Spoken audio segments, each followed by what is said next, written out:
2 AM na ng madaling araw, hindi mo ba alam? Uwi pa ba ng matinong estudyante yan? Hi, Daddy. Kakauwi ko lang. Hello. Anong oras na? 2 AM na ng madaling araw, hindi mo ba alam? Uwi pa ba ng matinong estudyante yan? Kasi, Daddy. Saan ka galing? Saan ka galing? Sumagot ka, sumagot ka. Ha? Gumawa kami. Sumasagot ka pa, ha?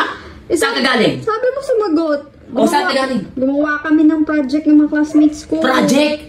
2 AM ng madaling araw? Project? Wow! Ayos Yung totoo, saan ka galing? Gumimik ka? Hindi, Daddy. Project ba talaga o gumimik ka? Ha? Gumawa nga kami ng project. Kanina hinatid ka sa school, ha? Nakabihis ka, uniform. Tapos pag uwi mo ngayon, ano galing ka diskuhan? Wag ako! Saan ka ba talaga galing? Ha? Project? Wag ako. Hindi mo ako mapapaniwala sa ganyan. Gawain ko yan dati. Okay? Ito tatandaan mo, ha? Hanggat nandito ka sa pamamahay ko, okay? Ha? Ako dapat ang nasusunod. Alam mo, dapat umuwi ka ng maaga. Pag galing sa school, umuwi ng bahay para nakakatulong ka sa mami mo sa gawain bahay. Ha? Paglilinis dito. Ha? Pagluluto. Di ba dapat ganun yung ginagawa mo? Opo, Daddy. Hindi na mauulit. Ba't ganyan? 2 AM ng madaling araw. Saan ka galing? Nababarkada ka na? Nagpapaligaw ka na? Hindi, Daddy, Ano yan?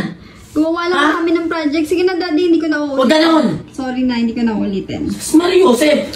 Sorry na, Daddy. Pero, Daddy, sino pala yung kasama mo kanina? Ha? Kasama mo kanina, nakita kita. Kasama ka, papasok kayo sa hotel.